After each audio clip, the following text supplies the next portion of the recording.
평양 권력 핵심부가 발칵 뒤집혔습니다.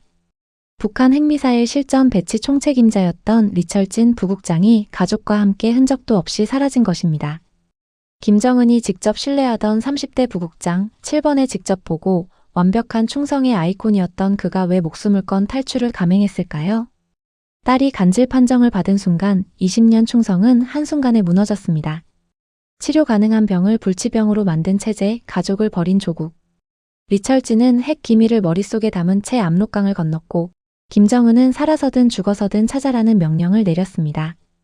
권력에서 자유로, 죽음에서 생명으로 향한 그의 2개월 대탈출, 그리고 대한민국에서 맞이한 새로운 삶의 이야기가 지금 시작됩니다. 지금 평양 권력 핵심부가 발칵 뒤집혔습니다. 북한 핵미사일 실전 배치 총책 리철진 부국장이 가족과 함께 사라졌습니다. 혁명의 두뇌 김정은이 직접 불렀던 이름입니다. 리철진은 이미 결정했습니다. 체제를 위해 살 것이 아니라 가족을 위해 탈출하기로요. 30대 부국장 고급 아파트 17층. 김정은 직접 보고 7번. 완벽한 충성이었습니다.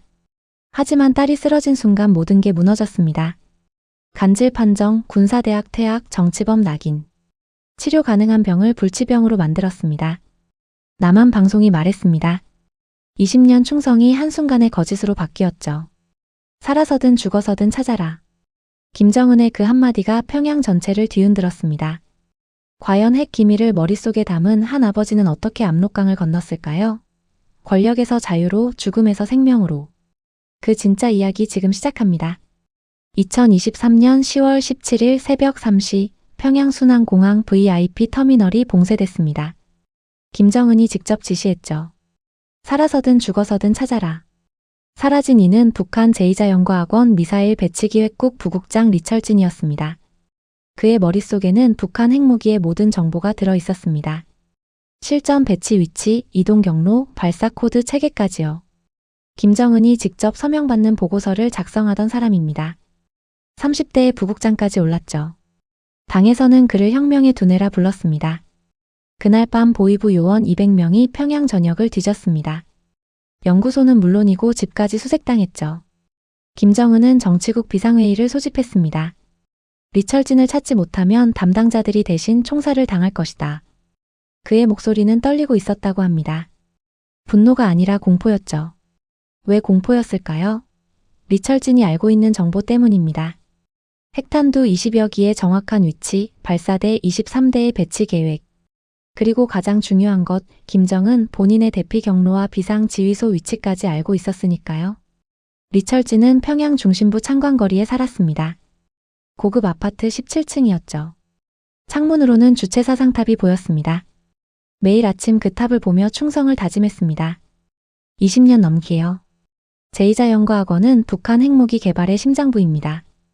일반인은 물론이고 대부분의 군 간부도 접근할 수 없는 곳이죠. 리철진은 그곳에서 15년을 일했습니다. 처음엔 말단 연구원이었습니다. 하지만 2016년 5차 핵실험 이후 실전 배치 계획을 세우는 핵심 인력으로 발탁됐죠. 김정은을 직접 본 건 총 7번입니다. 그는 항상 담배 냄새를 풍겼습니다. 손은 굵고 축축했죠. 악수할 때마다 소름이 돋았습니다. 동무는 조국의 핵 방패를 완성할 인재요. 그가 리철진의 어깨를 두드렸습니다. 그때 리철진은 자랑스러웠습니다. 나라를 지키는 일을 하고 있다고 믿었으니까요. 하지만 2022년 가을 모든 게 무너지기 시작했습니다. 딸 수연이 쓰러졌습니다. 김일성 군사대학 예과 2학년이었죠. 수업 중 갑자기 경련을 일으키며 바닥에 쓰러진 겁니다. 입에서 거품이 나왔고 눈은 뒤집혔습니다. 교관들이 급히 병원으로 옮겼죠. 평양 제한병원에서 진단이 나왔습니다. 간질이었습니다. 의사는 차갑게 말했죠. 정신질환 판정입니다. 군 복무는 불가능하고 당 간부 진출도 어렵습니다. 그 한마디로 딸의 미래가 끝났습니다. 북한에서 간질은 단순한 병이 아닙니다. 정신적 결함으로 분류되죠. 본인은 물론이고 가족 전체가 낙인 찍힙니다. 수연은 다음날 바로 군사대학에서 퇴학당했습니다. 이유는 혁명 수행 능력 미달이었습니다. 그날부터 달라졌습니다. 연구소 동료들의 시선이 차가워졌죠. 복도에서 마주치면 고개를 돌렸습니다. 회의 때 리철진의 발언은 무시당했습니다. 심지어 그가 작성한 보고서에 다른 사람 이름이 올라가기 시작했죠. 당 간부 모임에서도 마찬가지였습니다. 아내 선영은 평소 참석하던 간부 부임 모임에서 제외됐습니다. 이유도 알려주지 않았죠. 아들 민호가 다니던 평양외국어대학에서도 연락이 왔습니다. 아버지의 정치적 신뢰도 문제로 장학금이 중단됩니다. 보호막이 한순간에 사라졌습니다. 리철진은 여전히 부국장 직함을 가지고 있었지만 실제로는 투명인간이었죠. 보위부가 그를 감시하기 시작했다는 것도 알았습니다. 전화 통화 내용이 도청되고 있었고 집 앞에 낯선 차량이 주차되어 있었습니다. 어느 날 밤 수연이 리철진의 방으로 왔습니다. 아버지, 제가 죄인인가요? 22세 소녀의 눈에는 눈물이 가득했습니다. 제 때문에 가족이 이렇게 되는 거잖아요. 제가 없으면. 더 이상 말을 잇지 못했습니다. 리철진은 그때 깨달았습니다. 자신이 평생 충성하고 섬긴 이 체제는 가족을 지켜주지 않는다는 것. 아니, 애초에 그들을 인간으로 보지 않았다는 것을요. 그들은 그저 부품이었습니다. 고장나면 버려지는 부품이었죠. 그날 밤 잠을 이룰 수 없었습니다. 침대에 누워 천장을 바라봤습니다. 김일성 초상화가 벽에 걸려 있었죠. 그 초상화를 보며 생각했습니다. 나는 지금까지 무엇을 위해 살았나? 이 체제를 위해 핵무기를 만들어 왔는데 정작 내 딸 하나 지키지 못하는구나. 다음 날 아침 출근길에 보위부 차량이 리철진을 따라왔습니다. 더 이상 숨기지도 않았죠. 노골적인 감시였습니다. 연구소에 도착하자 부소장이 그를 불렀습니다. 리 동무, 요즘 정신이 산만해 보이는데 괜찮은가? 그의 눈빛은 의심으로 가득했습니다. 리철진은 대답했습니다. 괜찮습니다. 혁명 과업에 더욱 충실하겠습니다. 하지만 그의 안에 무언가는 이미 깨져 있었습니다. 충성에 가면 뒤에서 또 다른 생각이 자라나고 있었죠. 바로 그때였습니다. 집에 돌아온 아내 선영이 그에게 말했습니다. 여보, 당신이 꼭 들어야 할 방송이 있어요. 그녀의 손에는 낡은 휴대용 라디오가 들려 있었습니다. 아내가 건넨 라디오는 중국제 소형 단파 수신기였습니다. 어디서 구했는지 묻지 않았습니다. 북한에서 남한 방송을 듣는 건 반역죄였죠. 적발되면 정치범 수용소로 직행입니다. 가족 전체가요. 리철진은 망설였습니다. 부국장이라는 그의 위치, 김정은과의 직접 보고, 라인, 그리고 무엇보다 평생 쌓아온 충성심이 방해했죠. 하지만 선영의 눈빛이 달랐습니다. 간절함과 절박함이 섞여 있었습니다. 제발 한 번만 들어봐요. 우리 딸을 위해서라도. 그녀의 목소리가 떨렸습니다. 그날 밤 11시 화장실에 들어가 문을 잠갔습니다. 환풍기를 틀어 소음을 만들었죠. 이어폰을 꽂고 주파수를 맞췄습니다. 처음엔 잡음만 들렸습니다. 손이 떨려서 다이얼을 제대로 돌리지 못했죠. 그리고 목소리가 들렸습니다. 여기는 자유조선 방송입니다. 북한 동포 여러분께 진실을 전합니다. 나만 억양이었습니다. 이상하게 정겹게 들렸죠. 방송은 의료 관련 프로그램이었습니다. 간질은 완치 가능한 질환입니다. 서울대학교 병원의 최신 수술 성공률은 80%에 달합니다. 약물 치료만으로도 70% 이상의 환자가 정상 생활이 가능하죠. 리철진의 손에서 라디오가 떨어질 뻔했습니다. 완치 정상 생활. 북한에서는 간질을 불치의 정신병으로 가르쳤습니다. 치료 불가능하며 유전되고 전염성까지 있다고 했죠. 모두 거짓이었던 겁니다. 방송은 계속됐습니다. 북한에서는 간질 환자를 격리하고 차별합니다. 하지만 이것은 의학적 근거가 전혀 없는 비인간적 처사입니다. 간질은 뇌의 정기적 신호 이상일 뿐입니다. 적절한 치료를 받으면 누구나 정상적인 삶을 살 수 있습니다. 화장실 바닥에 주저앉았습니다. 20년 넘게 쌓아온 신념이 무너지는 소리가 들렸습니다. 리철진이 믿었던 체제는 그의 딸을 정신병자로 낙인 찍었습니다. 치료 가능한 병을 불치병으로 만들어버렸죠. 왜? 통제하기 위해서였습니다. 다음 날 연구소에 출근했지만 일이 손에 잡히지 않았습니다. 책상 위에 핵무기 배치 계획서를 보며 생각했습니다. 나는 무엇을 지키고 있는가? 내 딸조차 지킬 수 없는 이 체제를 위해 왜 핵무기를 만들고 있는가? 점심시간에 동료 박 국장이 다가왔습니다. 그는 리철진보다 5년 선배였죠. 리철진, 요즘 안색이 안 좋은데 괜찮은가? 그의 눈빛에는 걱정이 아니라 의심이 있었습니다. 괜찮습니다. 피곤할 뿐입니다. 리철진은 거짓 웃음을 지었습니다. 딸 일 때문에 힘들겠지. 하지만 개인의 고통보다 혁명의 위협이 중요하네. 자네도 그건 알지? 그가 리철진의 어깨를 툭 쳤습니다. 위로가 아니라 경고였죠. 오후 3시 부소장실에 호출됐습니다. 방에는 부소장 외에 낯선 남자 둘이 앉아 있었습니다. 보이부였습니다. 파란색 인민복의 색깔만 봐도 알 수 있었죠. 리동무 안케. 부소장의 목소리는 평소보다 경직되어 있었습니다. 보이부 요원이 파일을 펼쳤습니다. 최근 자네 집에서 수상한 전파 신호가 감지됐네. 혹시 외부와 연락하는 통신 장비를 소지하고 있나? 심장이 얼어붙었습니다. 라디오를 들킨 건가? 아내가 체포된 건가? 머릿속이 하얘졌습니다. 그런 것 없습니다. 연구소 업무용 휴대전화 외에는 아무것도 없습니다. 리철진의 목소리는 침착했습니다. 20년간 당 간부로 살며 익힌 기술이었죠. 그래? 그럼 이건 뭔가? 요원이 사진 한 장을 내밀었습니다. 리철진의 집 아파트 창문 사진이었습니다. 빨간 원으로 표시된 부분이 있었죠. 지난 3일 밤 11시 27분 자네 집 화장실 창문에서 빛이 새어나왔네. 일반 전등과는 다른 푸른색 빛이었지. 라디오의 다이얼 불빛이었습니다. 리철진은 속으로 욕했습니다. 빌어먹을 중국제 라디오, 다이얼 불빛까지 감시당할 줄이야. 아, 그건 제 연구 자료를 보던 독서등입니다. 요즘 눈이 침침해서 밝은 조명을 사용합니다. 즉석에서 거짓말을 만들어냈습니다. 보이부 요원들이 서로 눈빛을 교환했습니다. 그래, 그렇다면 다행이군. 하지만 리동무 명심하게. 자네는 국가 핵심 기밀을 다루는 사람이야. 항상 조심해야 하네. 작은 실수도 반역이 될 수 있어. 그날 저녁 집에 돌아와 선영에게 모든 걸 말했습니다. 라디오는 즉시 버렸습니다. 변기에 넣고 물을 내렸죠. 하지만 이미 늦었습니다. 보이부는 그들을 주시하고 있었습니다. 선영이 리철진의 손을 잡았습니다. 여보, 우리 이대로는 못 살아요. 수연은 날마다 시들어가고 있어요. 어제는 자살하고 싶다고 했어요. 가슴이 무너졌습니다. 22세 딸이 죽고 싶다니. 그리고 민호도 힘들어해요. 학교에서 따돌림 당하고 있대요. 아버지가 간질병 딸을 둔 사람이라고요. 교수들도 차별해요.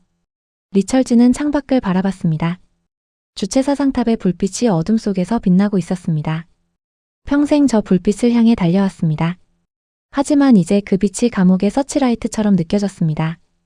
만약, 리철진은 말을 잇지 못했습니다. 만약 우리가 여기를 떠날 수 있다면. 그녀가 리철진의 얼굴을 똑바로 쳐다봤습니다. 만약 우리가 여기를 떠날 수 있다면? 침묵이 흘렀습니다. 30초쯤 지났을까요? 선영이 천천히 고개를 끄덕였습니다. 그게 우리 가족이 살 수 있는 유일한 길이라면요. 그 순간 모든 게 결정됐습니다. 리철진은 북한 핵무기 실전 배치 총책이었습니다. 김정은이 직접 신뢰하는 인물이었죠. 하지만 이제는 아버지였습니다. 딸을 살려야 하는 아버지였습니다. 다음 날부터 리철진은 이중생활을 시작했습니다.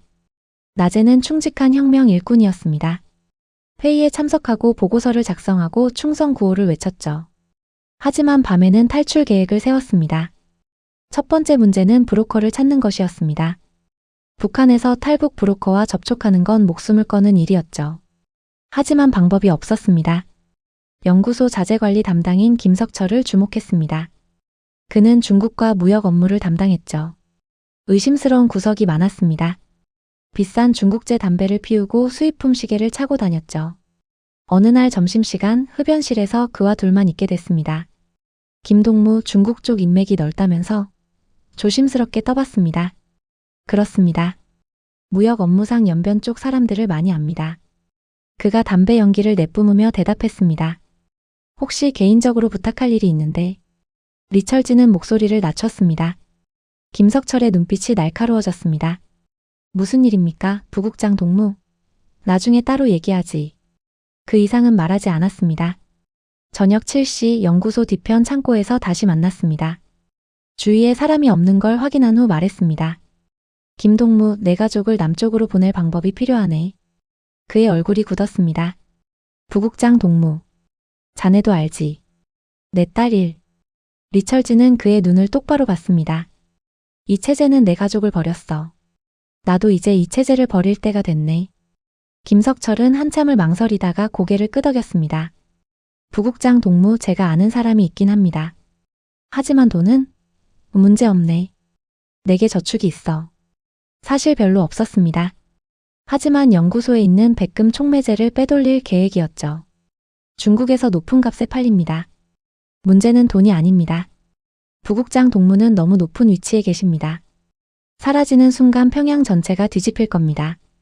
국경도 봉쇄될 거고요. 그의 말이 맞았습니다. 일반 주민도 아니고 핵 기밀을 다루는 부국장이었으니까요. 그래서 빠른 루트가 필요한 거야. 국경을 넘은 즉시 중국 내륙으로 깊숙이 들어가야 해. 그리고 최대한 빨리 제3국으로. 리철진은 이미 계획을 세워뒀었습니다. 김석철이 한숨을 쉬었습니다. 알겠습니다. 연락해보겠습니다.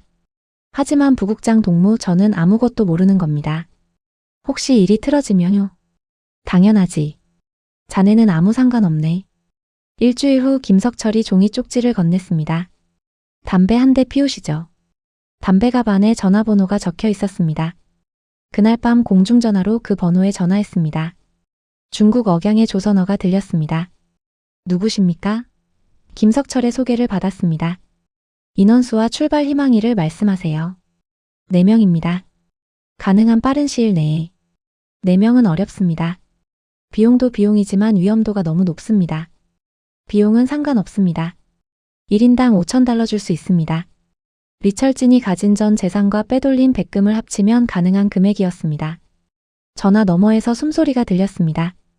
누구신지는 모르겠지만 상당히 급하신 것 같군요. 알겠습니다. 2주 후 연락드리겠습니다. 전화가 끊겼습니다. 공중전화 부스에서 나와 어둠 속으로 걸어갔습니다. 뒤돌아보니 주최 사상탑이 보였습니다. 마지막으로 보는 것일지도 모른다고 생각했습니다. 집에 돌아와 선영에게 말했습니다. 2주 준비해야 해. 그녀는 아무 말 없이 고개를 끄덕였습니다. 그들은 그날부터 짐을 정리하기 시작했습니다. 가져갈 수 있는 건 거의 없었습니다. 옷 몇 벌, 가족사진 몇 장, 그리고 수연의 약뿐이었죠. 민호와 수연에게도 말했습니다. 두 아이는 겁에 질렸지만 동시에 희망에 차 있었습니다. 정말 간지를 고칠 수 있어? 수연이 물었습니다. 그래, 딸아. 남쪽에서는 완치할 수 있대.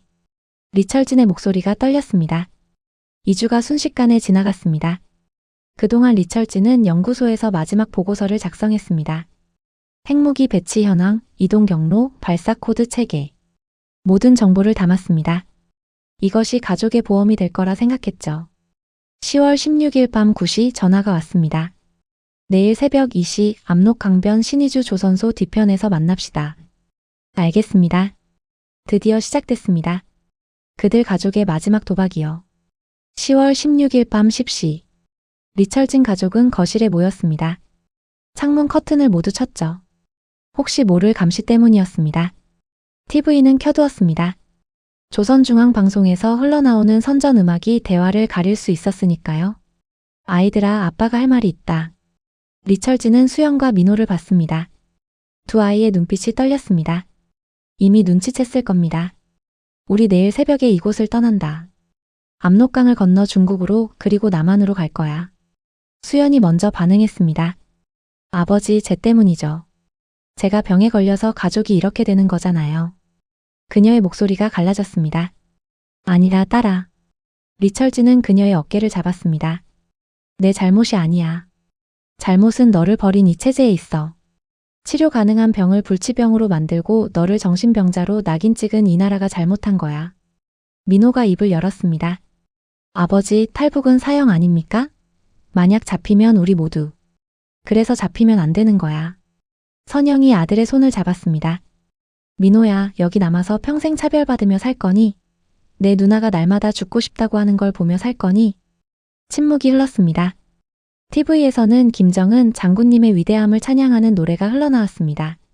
얼마나 역겹게 들리던지요. 준비는 됐습니다. 리철진은 배낭 2개를 꺼냈습니다. 최소한의 옷과 식량만 챙겼어. 무겁게 가면 강을 건널 수 없거든. 그리고 이건. 작은 봉지를 꺼냈습니다. 수연, 내 약이야. 한 달치 분량이야. 수연이 약 봉지를 받아들었습니다. 손이 떨리고 있었죠. 아버지, 만약 제가 도중에 발작하면 어떡해요? 강 건너다가 제가 쓰러지면 다들 위험해져요. 리철진은 이미 그 부분도 계획했습니다. 브로커가 수면제를 준비했어. 강 건너기 전에 내게 먹일 거야. 그럼 2시간 정도 깊이 잘 거야. 우리가 너를 업고 갈 거야. 하지만 아버지의 체력으로. 수연이 걱정스럽게 말했습니다. 내가 업고 갈게. 민호가 끼어들었습니다. 누나, 나 생각보다 힘세. 학교에서 레슬링 선수였잖아. 가능해. 가족이 서로를 보며 작은 웃음을 지었습니다. 공포 속에서도 그들은 가족이었습니다. 선영이 부엌에서 무언가를 가져왔습니다. 작은 첨보딸이었죠. 이게 뭡니까? 리철진이 물었습니다. 우리 결혼 반지와 수연 돌반지예요. 중국에서 팔 수 있을 거예요. 그녀의 목소리는 담담했지만 눈가가 붉어졌습니다. 리철진은 아내의 손을 잡았습니다. 선영, 미안해. 내가 더 잘해야 했는데. 무슨 소리예요? 당신은 최선을 다했어요. 이 미친 나라에서 우리를 지키려고 얼마나 애썼는데요. 그녀가 리철진의 손을 꽉 쥐었습니다. 시계를 봤습니다.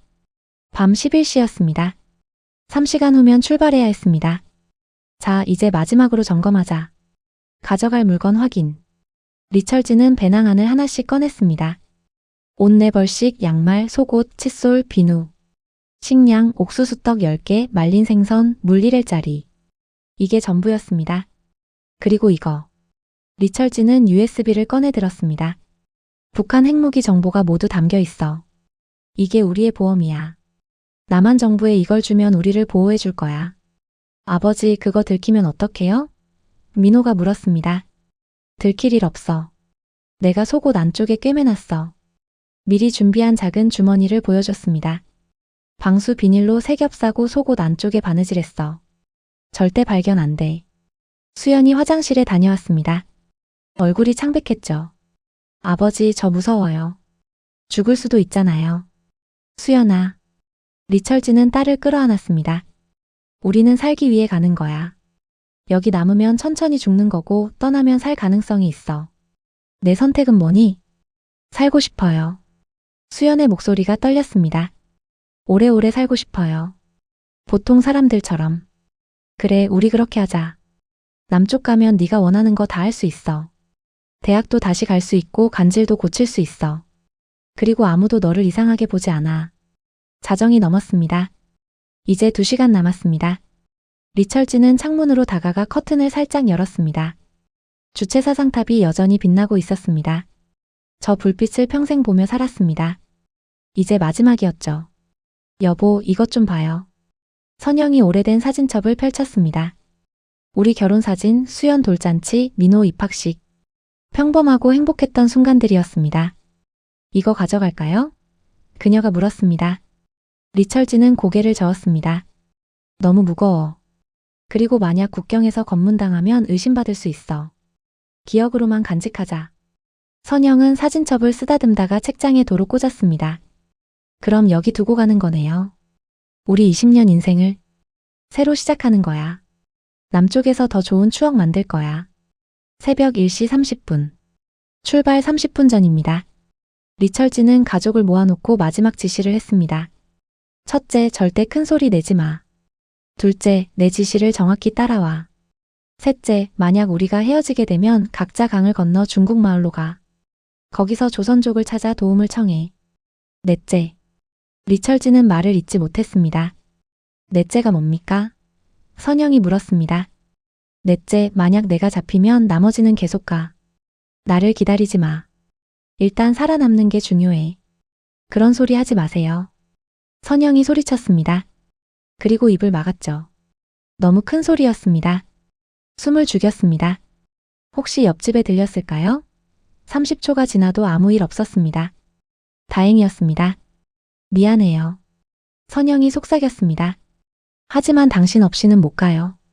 우리는 함께 가야 해요. 리철진은 아내를 안았습니다. 그래, 함께 가자. 우리 네 식구 모두. 드디어 새벽 2시가 됐습니다. 리철진은 배낭을 메고 문 앞에 섰습니다. 가족들도 준비를 마쳤죠. 수연은 이미 수면제를 먹었습니다. 30분 후면 잠들 겁니다. 자. 리철진이 문손잡이를 잡았습니다. 그 순간 문 밖에서 발소리가 들렸습니다. 모두 얼어붙었습니다. 누군가 집 앞을 지나가고 있었습니다. 발소리는 계단 쪽으로 멀어졌습니다. 순찰조야.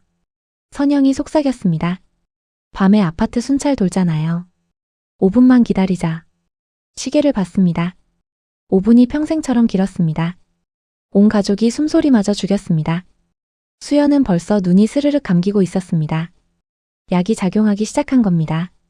5분 후 다시 문을 열었습니다. 복도는 조용했습니다.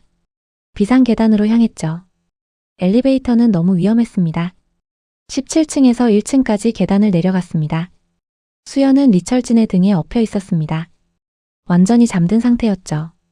무게가 상당했지만 참을 수 있었습니다. 1층 로비를 조심스럽게 빠져나왔습니다. 경비원이 졸고 있었습니다. 다행이었죠. 뒷문으로 나갔습니다. 평양의 밤거리는 어두웠습니다. 가로등도 거의 꺼져 있었죠. 전기가 부족해서였습니다. 그들은 그 어둠을 이용해 이동했습니다. 30분을 걸어 시외버스 정류장에 도착했습니다. 거기서 브로커가 보낸 차를 만나기로 했습니다.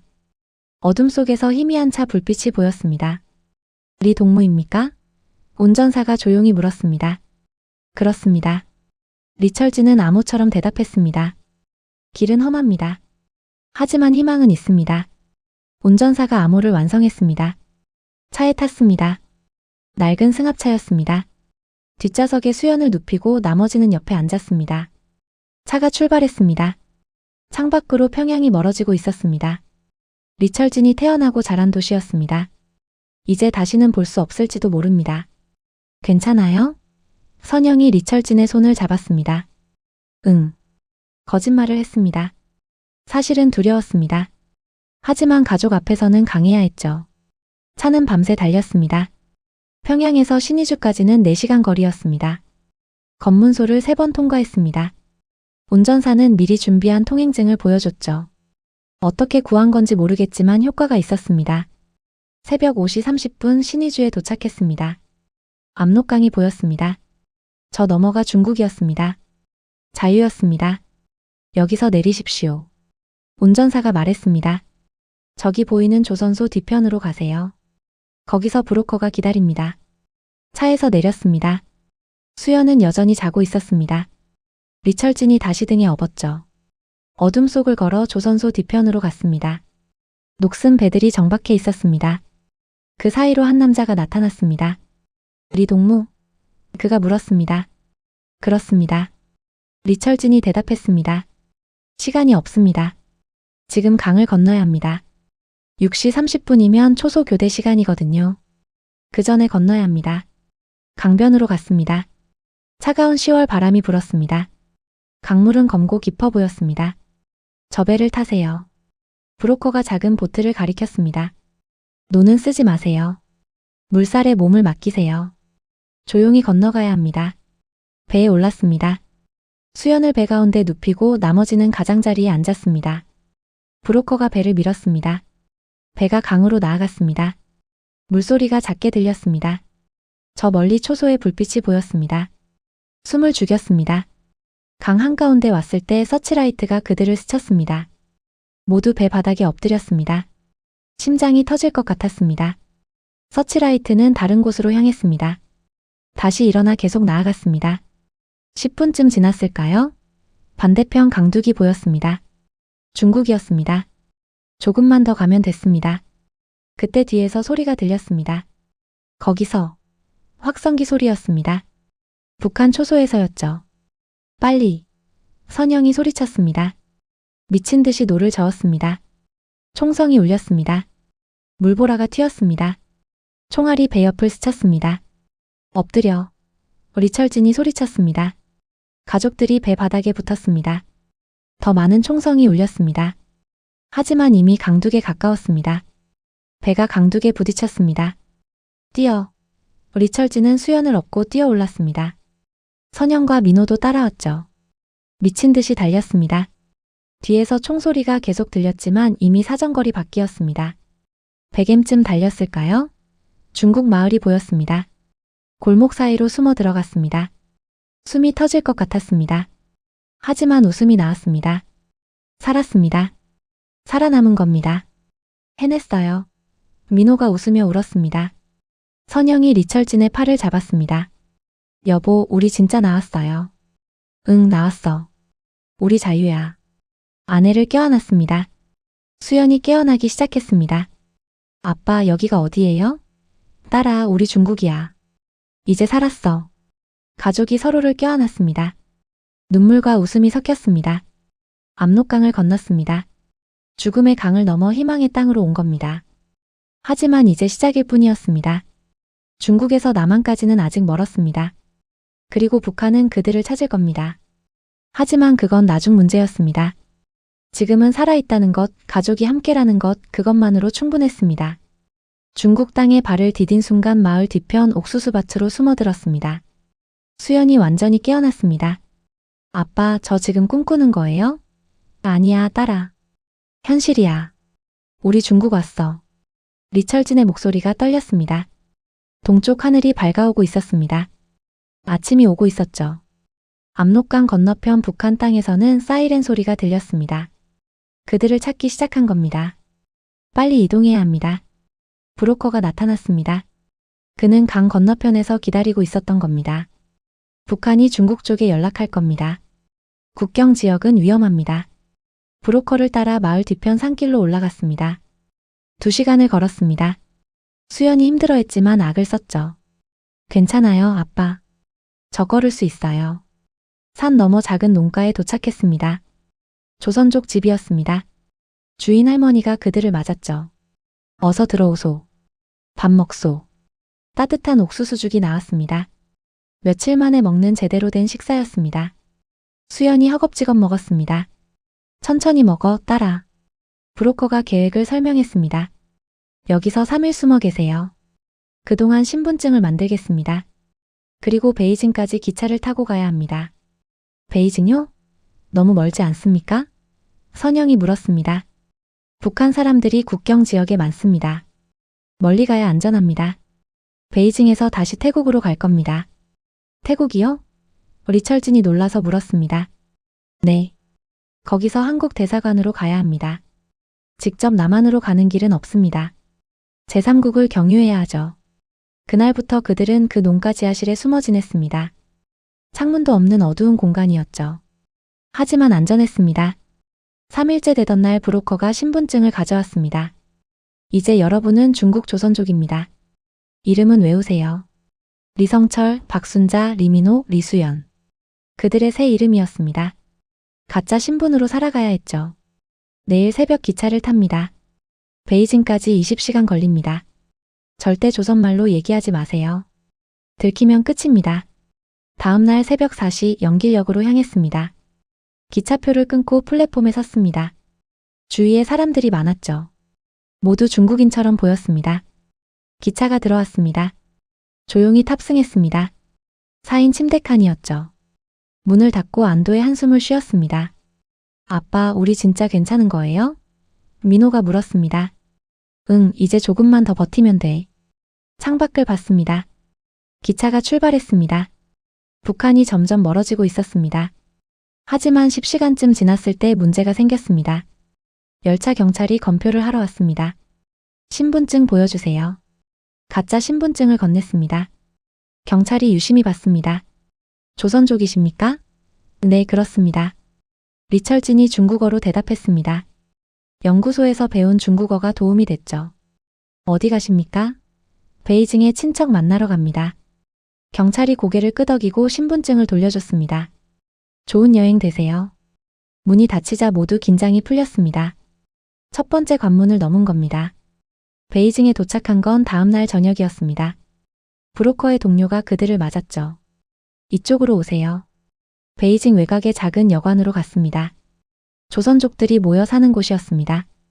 여기서 2주 기다리세요. 태국 비자를 만들겠습니다. 2주는 길었습니다.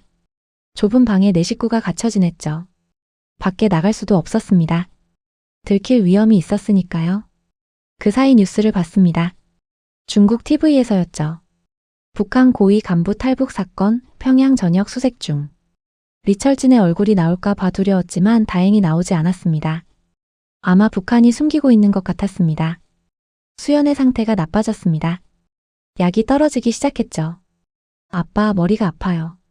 발작 전조 증상이었습니다. 조금만 참아라, 딸아. 태국 가면 병원 갈 수 있어. 딸을 안았습니다. 하지만 불안했습니다. 만약 여기서 발작하면 어떡하지? 다행히 브로커가 약을 구해왔습니다. 중국 약국에서 샀습니다. 이걸로 버티세요. 2주 후 드디어 태국 비자가 나왔습니다. 관광 비자였죠. 내일 베이징 공항에서 방콕행 비행기를 탑니다. 처음 타보는 비행기였습니다. 가족 모두 긴장했죠. 공항 보안 검색대를 통과할 때 식은땀이 났습니다. 하지만 문제없이 통과했습니다. 비행기에 올랐습니다. 창가 좌석이었죠. 이륙하자 구름 위로 올라갔습니다. 처음 보는 광경이었습니다. 아빠, 저기 구름이에요. 수연이 신기해했습니다. 그래, 딸아. 우리 지금 하늘을 날고 있어. 웃었습니다. 북한에서는 상상도 못할 일이었죠. 5시간 후 방콕에 도착했습니다. 뜨거운 공기가 그들을 맞았습니다. 열대 기후였죠. 브로커의 태국 동료가 데리러 왔습니다. 한국 대사관까지 1시간 거리입니다. 내일 아침에 가시죠. 그날 밤 호텔에서 잤습니다. 처음으로 편안한 침대였습니다. 하지만 잠이 오지 않았습니다. 내일이면 한국 대사관에 간다. 그럼 정말로 끝나는 걸까? 다음날 아침 9시 한국 대사관 앞에 섰습니다. 태극기가 휘날리고 있었습니다. 리철진의 평생 처음 보는 깃발이었죠. 문을 열고 들어갔습니다. 경비원이 다가왔습니다. 무슨 일이십니까? 저희는 북한에서 왔습니다. 망명 신청하러 왔습니다. 리철진의 목소리가 떨렸습니다. 경비원의 얼굴이 진지해졌습니다. 잠시만 기다리세요. 5분 후 한 남자가 나왔습니다. 정장 차림이었죠. 저는 대사관 영사입니다. 안으로 들어오시죠. 작은 방으로 안내됐습니다. 영사가 물었습니다. 성함과 신분을 말씀해 주시겠습니까? 저는 리철진입니다. 북한 제2자연과학원 미사일 배치기획국 부국장이었습니다. 영사의 눈이 커졌습니다. 부국장이라고요? 네. 그리고 이게 제가 가져온 정보입니다. 속옷 안쪽에서 USB를 꺼냈습니다. 북한 핵무기 배치 정보가 모두 담겨 있습니다. 영사는 USB를 받아들고 심호흡을 했습니다. 리 선생님, 잠시만 기다려 주시겠습니까? 서울에 연락해야 할 것 같습니다. 30분 후 영사가 돌아왔습니다. 그리고 말했습니다. 리 선생님, 가족분들, 대한민국이 여러분을 환영합니다. 이제 안전합니다. 그 말에 가족은 모두 울음을 터뜨렸습니다. 2개월간의 도망이 끝난 겁니다. 살았습니다. 그리고 자유를 찾았습니다. 대사관에서 3일을 보냈습니다. 작은 방이었지만 안전했습니다. 한국 음식이 나왔죠. 김치찌개, 불고기, 밥. 북한 음식과 비슷하면서도 달랐습니다. 훨씬 맛있었죠. 담당 영사 김도연 씨가 매일 찾아왔습니다. 리 부국장님, 서울에서 국정원 요원들이 오고 있습니다. 귀국 절차를 도와줄 겁니다. 얼마나 걸립니까? 일주일 정도요. 그동안 여기서 편히 쉬세요. 그리고 건강검진도 받으셔야 합니다. 다음날 대사관 의사가 왔습니다. 가족 모두 검진을 받았죠. 수연 씨, 간질약을 계속 복용하고 계시죠? 네. 하지만 중국에서 산 약이라 잘 듣지 않습니다. 수연이 대답했습니다. 서울 가면 정밀 검사를 받으셔야 합니다. 수술도 고려해봐야 할 것 같습니다. 의사가 설명했습니다. 수술이요? 정말 완치할 수 있습니까? 선영이 급하게 물었습니다. 네. 서울대병원의 간질수술 성공률은 80%입니다. 충분히 가능합니다.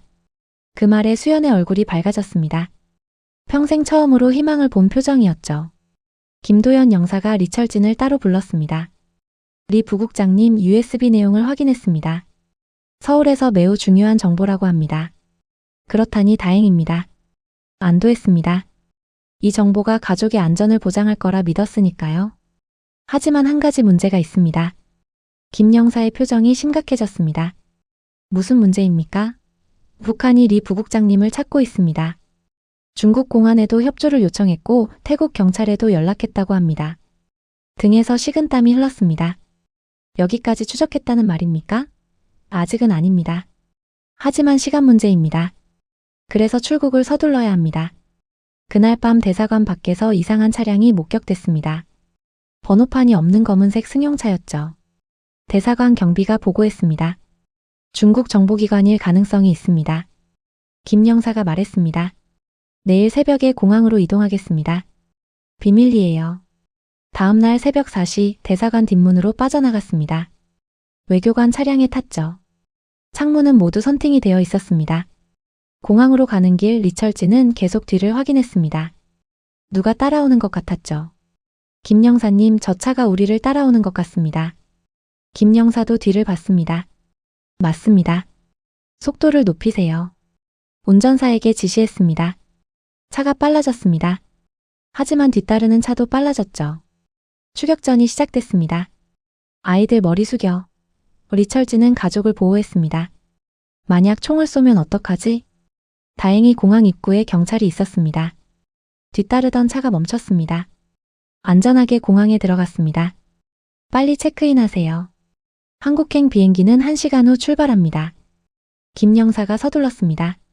공항 보안 검색대를 통과했습니다. 출국 심사를 받았죠. 긴장되는 순간이었습니다. 만약 여기서 걸리면 여권 좀 보여주세요. 태국 출국 심사관이 말했습니다. 한국 대사관에서 발급받은 임시 여행 증명서를 건넸습니다. 심사관이 컴퓨터를 확인했습니다. 30초가 영원처럼 길었죠. 통과하세요. 심사관이 도장을 찍었습니다. 탑승구로 달려갔습니다. 비행기가 곧 출발할 예정이었죠. 마지막으로 탑승했습니다. 자리에 앉아 안도의 한숨이 나왔습니다. 드디어 한국 가는구나. 선영이 리철진의 손을 잡았습니다. 비행기가 이륙했습니다. 창밖으로 방콕이 멀어졌습니다. 그리고 구름 위로 올라갔죠. 아빠, 정말 한국 가는 거예요? 민호가 물었습니다. 응, 이제 진짜야. 5시간 후면 인천공항이야. 수연이 창밖을 보며 말했습니다. 아빠, 저 구름 너머에 뭐가 있을까요? 희망이 있어, 딸아. 내 새로운 삶이 있어. 5시간은 빠르게 지나갔습니다. 기내식을 먹고 영화를 봤죠. 처음 보는 한국 영화였습니다. 자막이 이상했습니다. 같은 말인데 표현이 달랐죠. 곧 인천공항에 착륙하겠습니다. 기내 방송이 나왔습니다. 창밖을 보니 육지가 보였습니다. 빌딩들이 빛나고 있었죠. 북한보다 훨씬 밝았습니다. 비행기가 착륙했습니다. 바퀴가 땅에 닿는 순간 박수가 터져 나왔습니다. 그들도 박수를 쳤습니다. 대한민국에 오신 것을 환영합니다. 기내 방송이 들렸습니다. 대한민국, 그들의 조국이었습니다. 인천공항 입국장에 내렸을 때 숨이 멎는 줄 알았습니다. 천장이 높고 밝았죠. 수천 명의 사람들이 오가고 있었습니다. 모두 자유롭게 걸어 다녔습니다. 감시하는 사람도 검문소도 없었습니다. 수연이 입을 벌렸습니다. 여기가 천국인가요? 아니야, 딸아. 이게 자유야. 리철진은 딸의 어깨를 잡았습니다. 입국심사대 앞에 섰습니다. 한국인 전용 라인이었죠. 탈북민이십니까? 심사관이 물었습니다. 네, 그렇습니다. 대답했습니다. 잠시만 기다려주세요. 심사관이 전화를 걸었습니다. 5분 후 정장을 입은 두 남자가 나타났습니다. 리철진 씨 가족분들이시죠? 저희는 국정원입니다.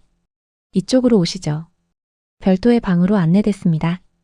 VIP 라운지 같은 곳이었죠. 소파가 있고 음료가 준비되어 있었습니다. 먼저 환영합니다. 한 요원이 말했습니다. 이름표에는 박상민이라고 적혀 있었죠. 긴 여정 고생 많으셨습니다. 이제 안전합니다. 그 말에 선영이 울음을 터뜨렸습니다. 2달 넘게 참았던 감정이 한꺼번에 쏟아진 겁니다. 리철진도 눈시울이 뜨거워졌죠. 오늘은 이곳 공항 인근 호텔에서 쉬시고 내일 조사를 시작하겠습니다. 그리고 수연 씨는 바로 병원 검진을 받으셔야 할 것 같습니다. 지금 당장 가능합니까? 리철진이 물었습니다. 물론입니다. 리 부국장님께서 가져오신 정보가 매우 중요합니다. 정부가 최선을 다해 지원하겠습니다. 호텔은 인천공항 근처에 있었습니다. 5성급 호텔이었죠. 북한에서는 상상도 못할 곳이었습니다. 방에 들어서자 민호가 소리쳤습니다. 아빠, TV가 엄청 커요. 그리고 침대가 푹신해요. 수연은 화장실을 보고 놀랐습니다.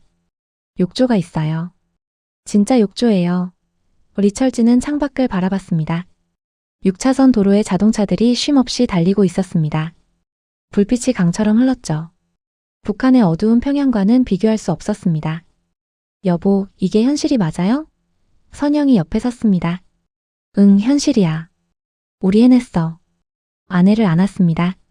그날 밤 처음으로 편히 잤습니다.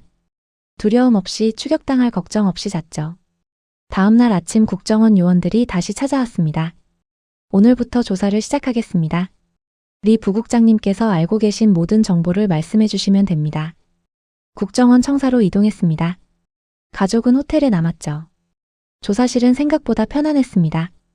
소파가 있고 차와 과자가 준비되어 있었죠. 편하게 말씀해 주세요. 여기는 북한이 아닙니다. 박상민 요원이 말했습니다. 3일 동안 모든 것을 말했습니다. 핵무기 배치 위치, 이동 경로, 발사 코드 체계, 김정은의 비상 대피소, 군부 내부 권력 구조. 알고 있는 모든 것을 쏟아냈습니다. 이 정보는 매우 귀중합니다. 요원이 말했습니다. 리 부국장님의 협조에 감사드립니다. 조사가 끝난 후 수연이 입원한 병원으로 갔습니다. 서울대학교 병원이었죠. 최고의 병원이라고 했습니다. 병실에 들어서니 수연이 침대에 누워 있었습니다.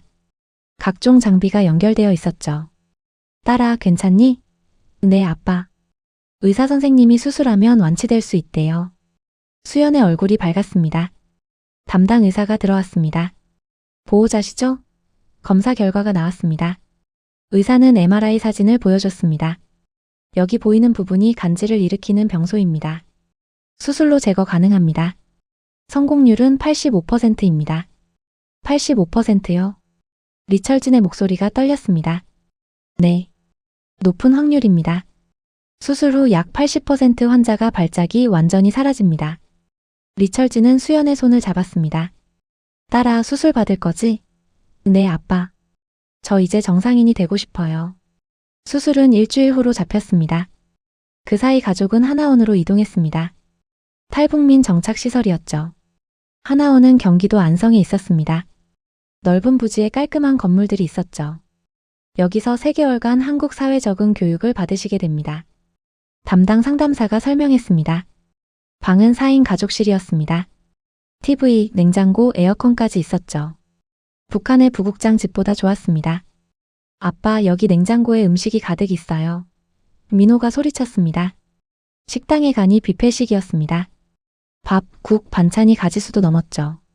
마음껏 드세요. 식당 아주머니가 웃으며 말했습니다. 수연이 밥을 받아들고 울었습니다. 아빠, 이게 다 공짜예요? 그래, 딸아. 이 나라는 탈북민을 돕는단다. 교육이 시작됐습니다. 한국어 사용법, 교통이용법, 금융제도, 취업준비. 모든 게 새로웠습니다. 여러분, 지하철 타는 법을 배워보겠습니다. 강사가 설명했습니다. 교통카드를 이렇게 찍으시면 됩니다. 리철진은 50대 부국장이었지만 초등학생처럼 배워야 했습니다. 하지만 부끄럽지 않았습니다. 이게 자유의 대가라면 기꺼이 감수할 수 있었죠. 첫 외출날 상담사가 그들을 데리고 서울 나들이를 갔습니다. 지하철을 탔죠. 사람들이 정말 많았습니다. 하지만 모두 조용히 자기 일을 했습니다. 아빠, 사람들이 우리 쳐다보지 않아요. 민호가 속삭였습니다. 그래, 여기선 아무도 감시하지 않아.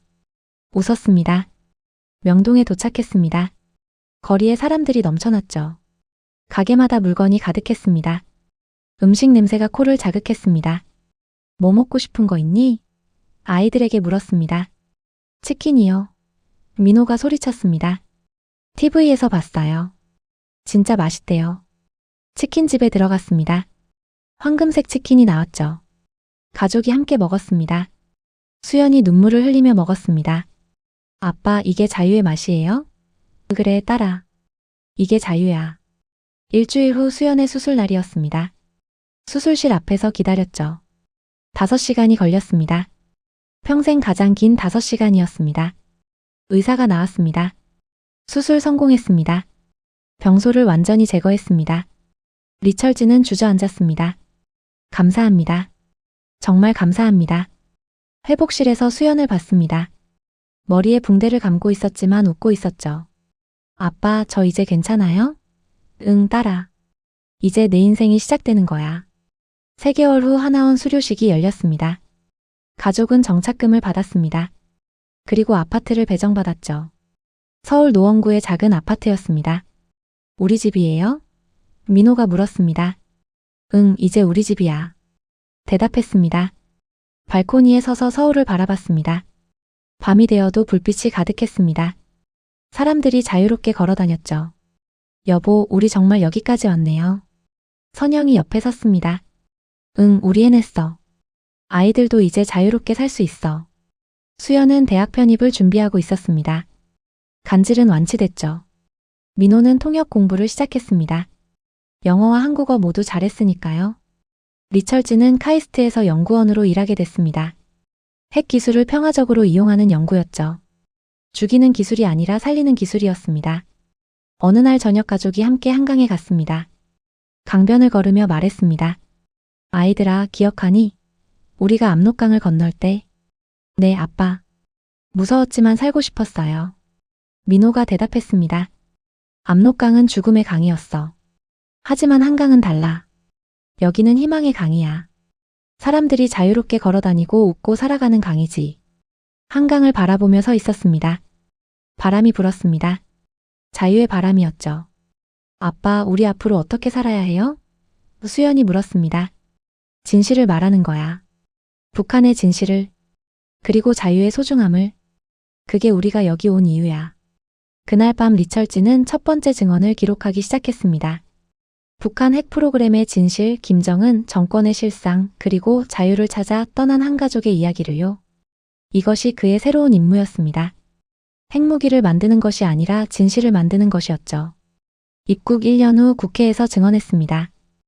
통일외교안보위원회 청문회였죠. 북한 핵 문제를 다루는 자리였습니다. 증인은 선서해 주시기 바랍니다.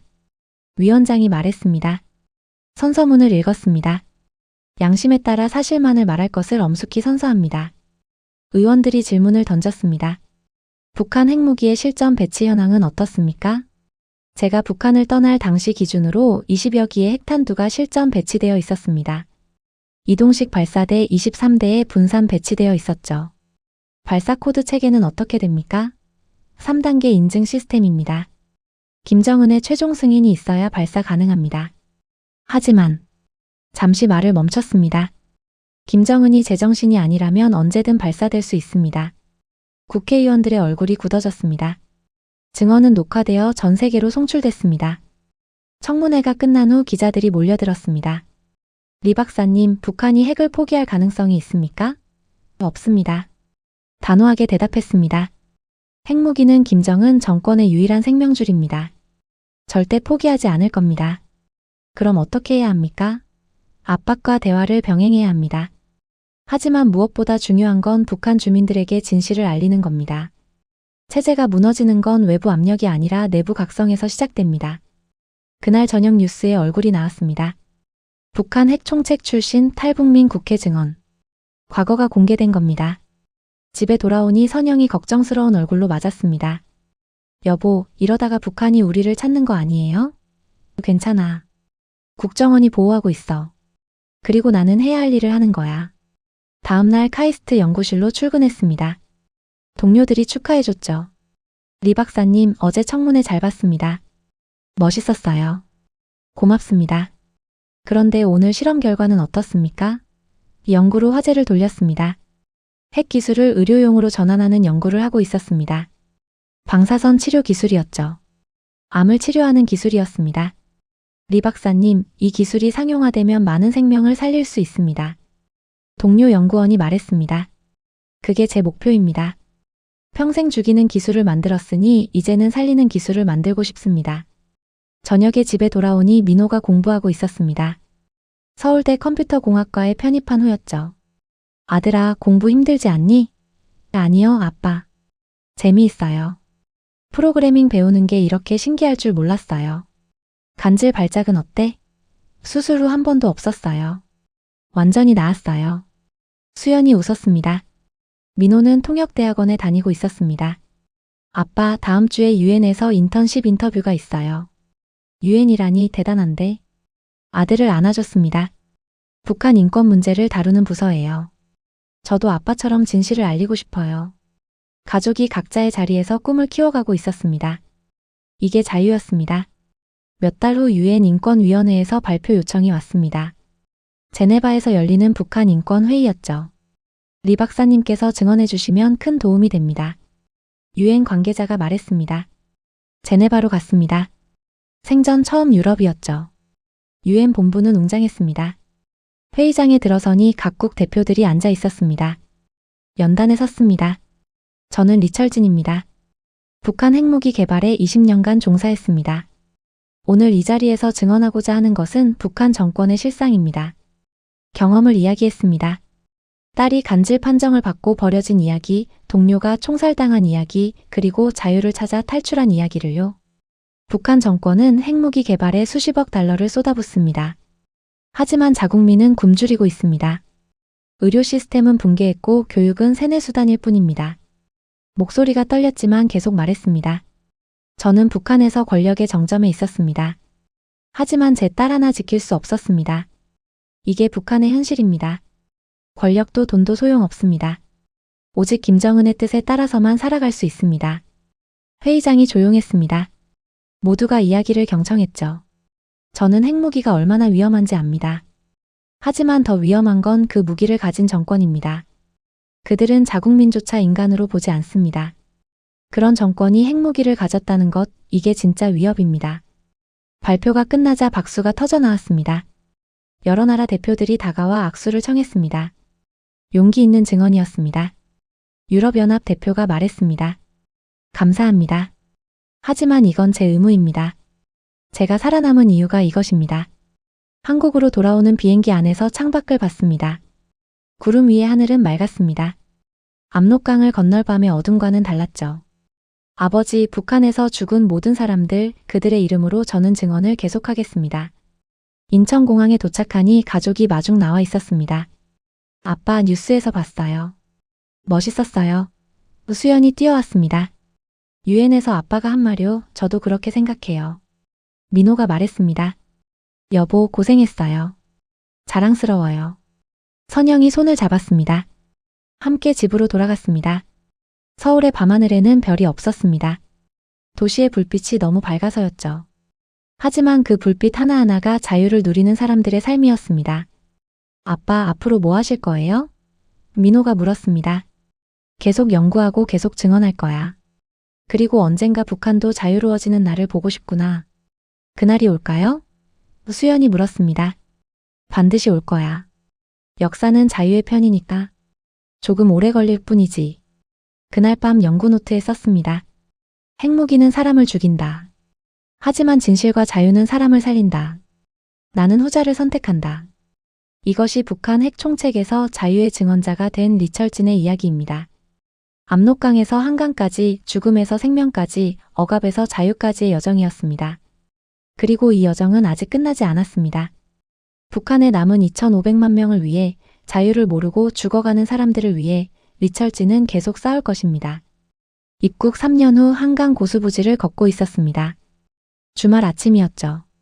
사람들이 자전거를 타고 조깅을 하고 가족과 산책했습니다. 선영이 옆에서 걸었습니다. 여보, 3년 전 이맘때 생각나? 응, 압록강 건너던 날이지. 그때는 살 수 있을지 몰랐어요. 하지만 지금 보세요. 우리 이렇게 평화롭게 걷고 있잖아요. 수영과 민호가 앞서 걸어갔습니다. 둘 다 대학생이 됐죠. 평범한 한국 청년들처럼 살고 있었습니다. 아빠, 저기 카페에서 아이스크림 먹어요. 수연이 소리쳤습니다. 그래. 웃었습니다.